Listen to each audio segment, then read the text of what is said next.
Hey, I was worried about you. That's no way to respond to concern. While she gives an amused grin, we round the corner of the hallway and enter the library.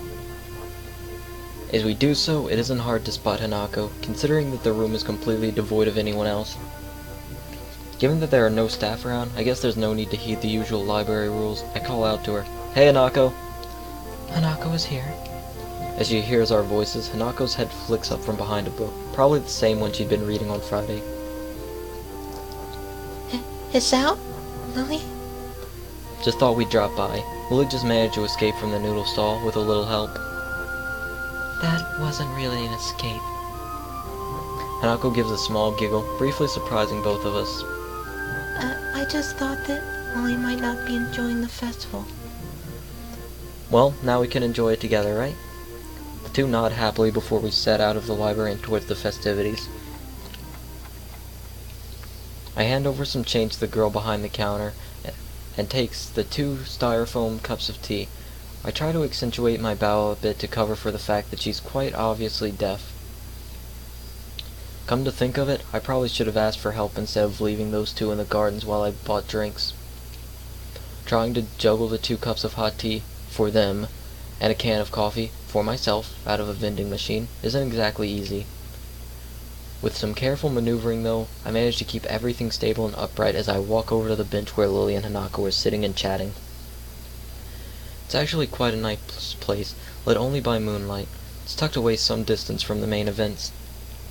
Compared to how hot it had been during the day, this spot is also pleasantly cool by now. Not that it matters all that much.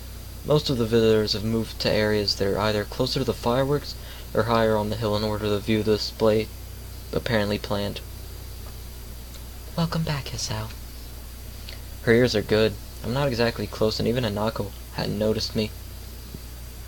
Here you go. Sorry it's instant, but that's all they had left by now. Hanako gingerly takes a cup from my right hand, and I gently place the other into Lily's outstretched hands. Did you enjoy the festival then, Hisao? Yeah, it was pretty fun. An honest answer. Much of the food may have been somewhat subpar, but it was a lot of fun in the end, especially with Hanako and Lilly. In fact, I think those two may have enjoyed themselves even more than I did. With both Lilly and I around, much of Hanako's withdrawn nature around others died down enough for her to enjoy herself. God damn! I thought I got shot for a second. As we sit drinking, the whistle of the first fireworks ring out before it explodes into a vibrant shower of blue against the night sky, heralding the beginning of the end for the festival. Enthusiastic shouts can be heard from the crowds scattered around the school grounds celebrating them. For minutes on end, Hanako and I watch the fireworks overhead as Lilly blissfully listens to them with her eyes shut. Red, green, yellow, star-shaped, circular, and patterned, and all manner of shapes and colors fill the air, one after the other, and dance across the sky. No place near where I lived put out such lavish displays. Festivals like this were a thing of the past in such a metropolitan area. To be seeing such a sight with these two, it's probably the happiest I've been in a long while. So that's it. The festival's finally ending. Yeah. She gives a delicate, wistful sigh. As much as I might complain about all the stuff we have to do, it's still sad that we'll have graduated before the next Yamaku festival. I walk forwards and stand beside Lilly, gently resting a hand on her shoulder. Don't worry, we still have Tanabata later in the year, right? You're right.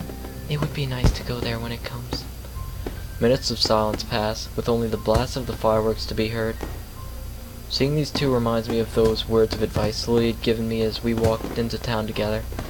Cherish the opportunity to make new friends, huh? Hey, Lilly. She turns her head slightly to show that she's listening, Hanako's gaze still firmly fixed on the Technicolor fireworks bursting overhead. You mind if I join you two for tea every now and again? The smile on her face is more than enough to see her answer. It would be a pleasure, Hisao. Yes! Yes! Yes! Yes! Yes! Fucking yes! Yes! Yes! Yes! Yes! I'm gonna shut up now.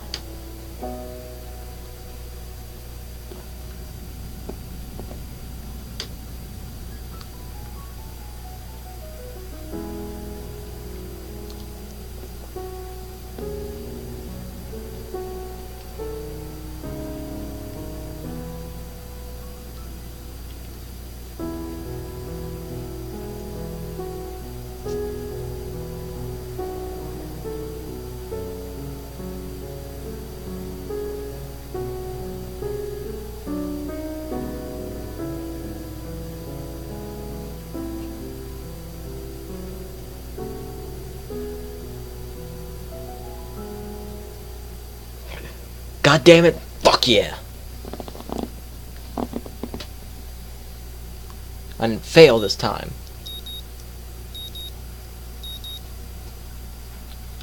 I wake up to the annoying dim of an alarm clock. Its bright red numerals lighting up my face. It's the same alarm clock I had at home, one of the few remaining artifacts from my days before coming to Yamaku. I'd hoped that using it would help ease my transition into this new life. No such luck, though. Groggily dragging myself out of bed, I wipe the sleep out of my eyes, then reach over to my desk. I open a couple of bottles of medication strewn across it, and swallow a few pills dry. By now, the process is starting to become automatic, something I should be glad for given their purpose. Feeling much more awake than before, I wander in the bathroom. Please no Kenji, please no Kenji. While the shower warms up, my mind begins to wander as my new daily routine begins once again. The bright colors of the fireworks fill my mind, as do the two girls with whom I spend my time watching them. It feels strange to be moved so much by people I know so little about. Then again, I suppose these aren't normal circumstances. At least I have someone to talk to now, aside from my schoolmate next door. With the time left before school begins today waning, I begin to get ready for class. Walking through the door into the classroom, I notice that I'm still somewhat early. I see about 5 or 6 students smiling around, most of them looking as if they'd rather be still in bed. It's at times like this that I appreciate being a morning person. That said, 2 students in particular seem just as perky as always. Hi Shizune. Hi Misha. I suddenly realized that my greeting would be lost on the former, so I quickly follow it with a wave. She doesn't seem overly bothered. Or interested, for that matter. Hello, Hichan. Are you feeling well? I can only assume her greeting comes from Shizune. It's hard to tell if she's speaking as herself or Shizune sometimes. Better than most everyone else, I guess. You two seem bright and chipper. Misha signs this back to Shizune as I say it, eliciting a somewhat tense answer. Terse, if her sharp and rapid arm movements are any indication. Considering that these two have made such a big deal out of the festival preparations, I probably should have chosen my words more carefully. Since you're a new student, we've been cutting you some slack. Please don't expect this kind of task dodging to be allowed in the future. Misha looks as if she's about to add her own comment, but quickly goes back to interpreting as Shizune continues unabated. While your contribution to Class 3-2 stall is appreciated. Huh. Word sure got around quickly. That or these two have their fingers on the pulse of the school. We would prefer your efforts be focused on the task at hand, namely your own class. As much as I hate to admit it, they do have a point. Before I can respond though, Shizune adds something more, which draws a smile from Misha. Did you enjoy the festival then? Lecture over, I guess. Yeah, it was good. Did you two enjoy it? Shizune gives a short nod as Misha grins and bounces her head up and down. The contrast side by side is amusing.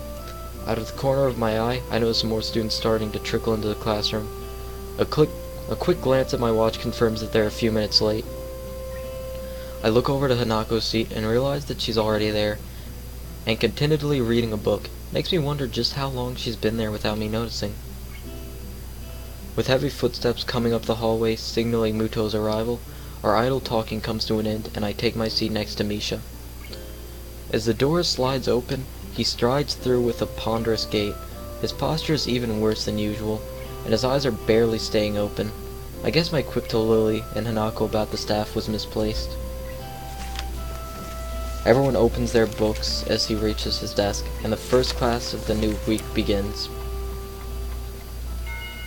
I rub my eyes as the lunch bell rings out, glad for the temporary reprieve from work. I'm entirely unsurprised when I look over to the door and see Lilly standing there, cane in hand, patiently waiting for Hanako. Considering her acceptance of my request to join them yesterday, I decide to spend my lunchtime with them rather than eat alone. Hanako moves surprisingly fast to meet her companion, and the two enter the hallway before I can catch up. Lilly's head turns slightly, registering the sound of footsteps behind her. As Hanako notices and follows her lead, she almost jumps in surprise. Hisao? Hello, Hisao. Hi, sorry if I startled you. Lilly turns to greet me, helped in her orientation by Hanako. Good afternoon, Hisao. Are you joining us? If it's no trouble. There's not much else to do, really. Lilly gives a small nod, as if to silently brush away any idea that it would be troubling in the least.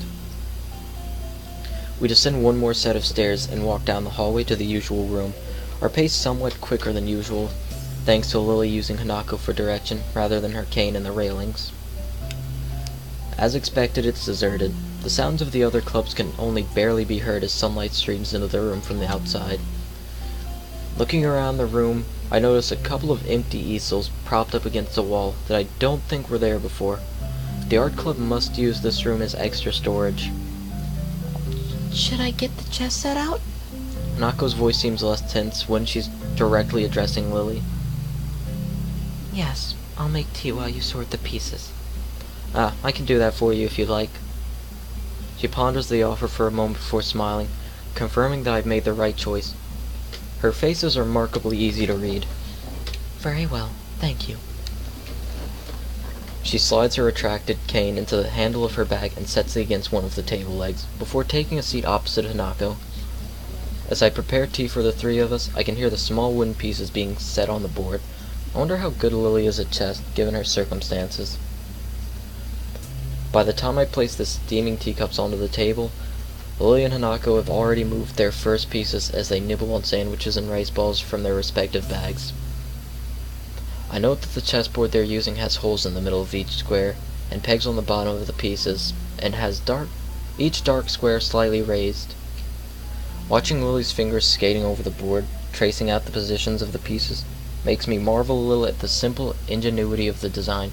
Must be specifically made for blind players. Here you go. Hanako gives a small nod as I put down the cup next to her side of the board. Lilly's hand ventures sideways slightly, so I gently place the cup touching the tips of her fingers, a gesture she seems to appreciate. I finally take a seat and silently sip my tea as the two play. The contrast in their appearances while playing is interesting to watch. Hanako looks closely at the board, her face one of focused concentration. Lilly, on the other hand, keeps her head level and maintains her calm neutrality. Lilly's gentle voice addresses both of us as she continues to play. How was class, now that the festival is over?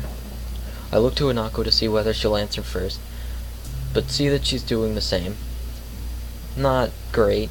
Half the class seemed to be dozing off, even including the teacher, not to mention a test on top of all that. Hanako quietly adds her own agreement with this. I could imagine that being a bit difficult for you, being a transfer student. Well, I think I did fine, other than the shock of a test coming so early. Science is probably my best subject. How'd you do, Hanako? Me? Okay, I guess. Hanako's too sincere to be able to pull off lying very well. That much is obvious. Lilly's smile slips very slightly. From her reaction, Hanako mustn't be skilled enough at academics to do very well without preparation. How did your class handle it, Lilly?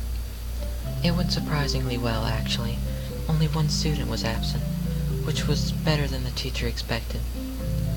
With the topic all but run dry, the two concentrate on their chess game once more. Bet that absent student was Kinji. I can't say I ever liked the idea of chess as a spectator sport, but given its unique nature, for once I'm wrapped in watching the game unfold. As time wears on, both of them demonstrate decent skill at playing the game. Having captured 2 more pawns than Hanako, Lilly has the upper hand, but only slightly. Until Hanako makes a strange move with her queen. Seizing upon this lapse in judgment, Lilly takes the piece with her knight.